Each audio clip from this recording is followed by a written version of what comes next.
What's going on, everyone, and welcome back to the Commentating Christian YouTube channel, where today we're going to recap match week 23 in the Premier League.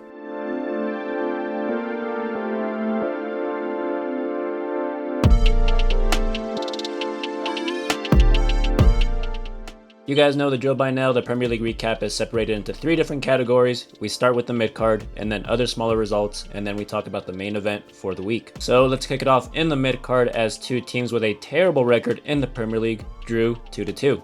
Burnley, who have not seen a win in the last 13 Premier League games, faced off against Tottenham Hotspurs, who only have 2 wins in their last 13 Premier League games. So Mickey van de Ven did score in the 38th minute of this game to give Spurs the advantage. Then just before the halftime break, Man United Academy graduate Axel Tuanzebe would equalize for Burnley off a brilliant cross from Kyle Walker. Then in the second half, striker Lil Foster would put Burnley up ahead in the 76th minute, but that goal would be cancelled out thanks to a late Christian Romero equalizer for Spurs. Once again, the captain has put the club on his back to salvage some points. Now, it's got to be said, Dubravka was absolutely insane in this game for Burnley, making an absolute ridiculous 9 saves compared to Vicario's 2 in the game. So this was definitely a big part of why Burnley was able to salvage 1 point here. But nevertheless, Burnley still remain in 19th place in the drop zone, and Spurs are in 14th. Now, it's got to be said, with this terrible record and run of form that Spurs are on, I got to ask myself the question,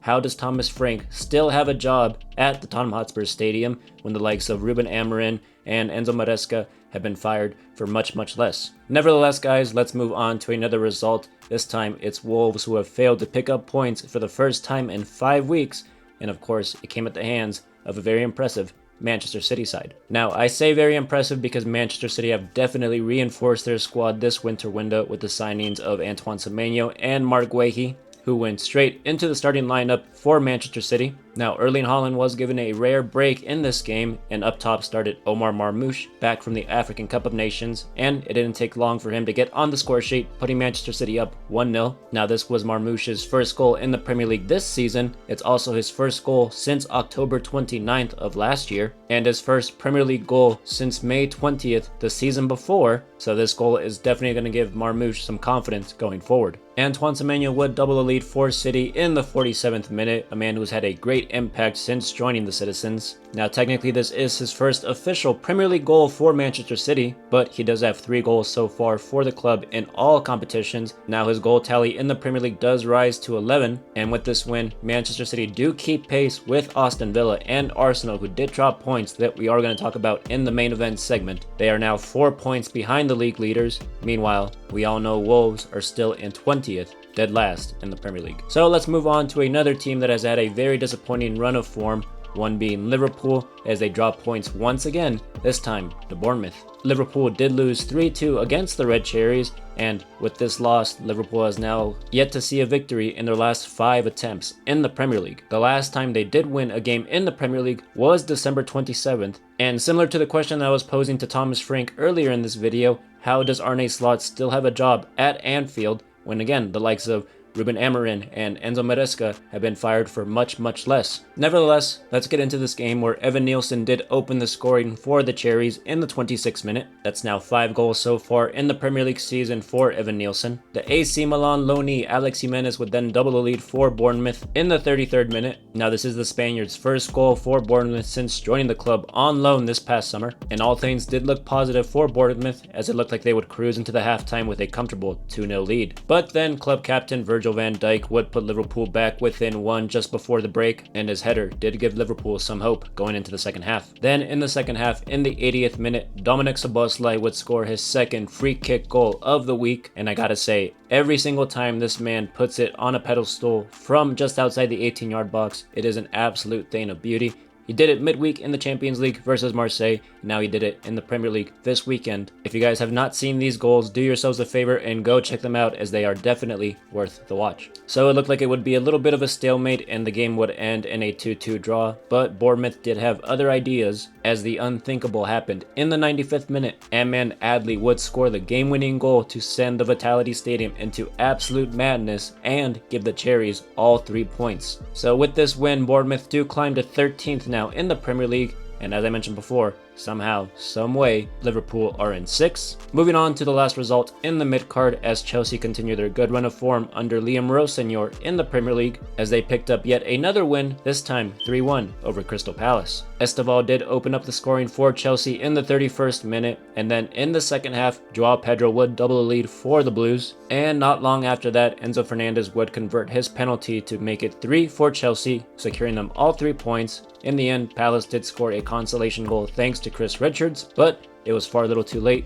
as Crystal Palace still remains in 15th, and Chelsea are back in the top 5 race, as they are now in 5th. So that was it for the mid-card bulk of this video. Let's move on to other smaller results, and let's talk about West Ham and that good little run of form that they are on, as they picked up yet another victory, this time a 3-1 win over Sunderland. So just like last week, Somerville did open up the scoring for the Hammers. Not long after that, Jared Bowen would double the lead from the penalty spot, and then just before the halftime break, Mateus Fernandes would score an absolute banger to make it 3 for the good of West Ham. Now, in the second half, West Ham did let off the gas for a little bit, and Brian Brobberty actually got one back for Sunderland, but it would only prove to be a consolation goal as West Ham would cruise to the victory not long after. Now, despite this result, West Ham are still in the drop zone in 18th, but they are now only 6 points behind Nottingham Forest in 17th, so essentially 6 points from safety for now. Meanwhile, Sunderland are still in 11th. Let's move on as Fulham get back on the win column with a 2-1 win over Brighton. So Swedish international Yasin Ayari did open up the scoring for Brighton in the 28th minute, and I gotta say, what a screamer it was. Once again, do yourselves a favor and go check it out if you haven't already. But then late on in this game, Fulham would score 2 goals to secure all 3 points. Now, on his return after making a run to the semifinals in the African Cup of Nations with Nigeria, Samuel Chukwueze would equalize for Fulham in the 72nd minute. And then in stoppage time, Fulham's best player this season, Harry Wilson, would score an absolute beautiful free kick from far out to secure the win. Let me tell you, this weekend in the Premier League did produce some absolute spectacular goals, so it's definitely worth checking out the highlights of some of these games.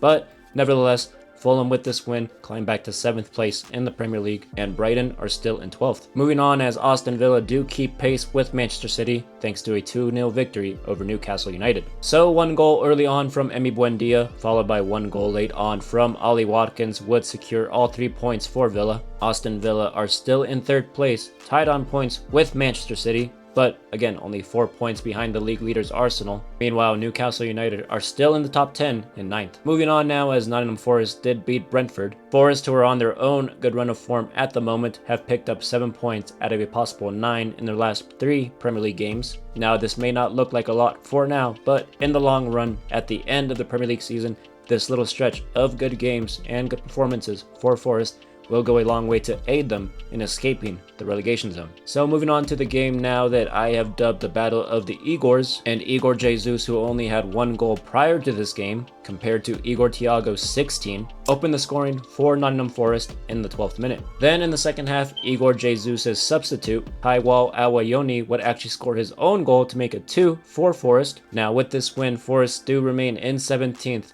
and with this win, it does go a long way in aiding them from escaping the relegation zone. Meanwhile, Brentford are still in 8th. Alright, last result before we get to the main event, and it was the game that wrapped up this match week in the Premier League. It took place on Monday afternoon as Everton and Leeds drew 1-1.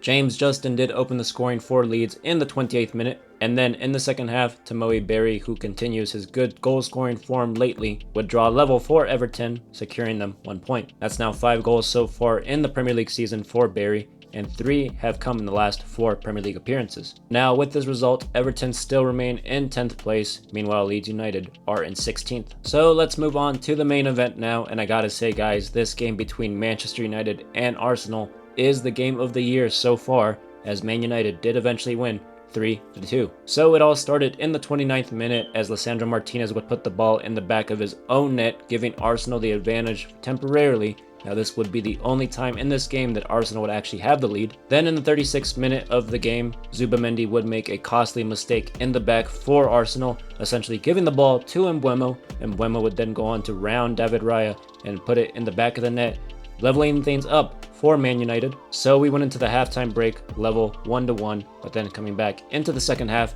Patrick Dorgu would score an absolute brilliant goal in the 50th minute to give Man United the advantage once again. That is now 3 goals in his last 3 Premier League appearances for Dorgu, And I gotta say, I said it last week, I'll say it again this week, he's loving life since moving to that left winger role, looking like an absolute prime Gareth Bale. But United's lead would only last until the 84th minute, as Mikel Merino would put the ball in the back of the net, leveling things up once again for Arsenal. Now really quickly, I just gotta say Arsenal was very, very lucky to get both of their goals in the back of the net, as they were both pretty clunky, and essentially it was a game of ping pong inside the box that did go in the favor of Arsenal. Gotta be said, nothing compared to the 3 absolute beautiful goals that United did score on this day. The third of which did follow in the 87th minute from Mateus Cunha, who picked the ball up in space, turned, got a good look at goal, and then would put it in the bottom corner, beating David Raya from way out to give Man United all 3 points and giving all of us a fantastic finish to a fantastic game. Once again, closing that gap between first and second and third. There's now only a 4-point difference, and if you're Arsenal and Mikel Arteta, you gotta start asking yourselves the question, what am I doing wrong? It is very unfortunate for Arsenal, but on the other hand, it is a very good win for Manchester United, who have been on absolute fire ever since Michael Carrick has taken the helm. They are now in 4th place. But the big question coming out of this match week going into the next is, are Arsenal going to bottle the lead once again? So that is going to do it for my Premier League recap for this week. Thank you guys so much for watching and coming back to my YouTube channel. Make sure you guys come back next week to check out Premier League recap of match week 24. If you guys enjoy this type of content, leave a like, consider subscribing or leaving a comment, and as always, I'll see you in the next one. Take care and God bless.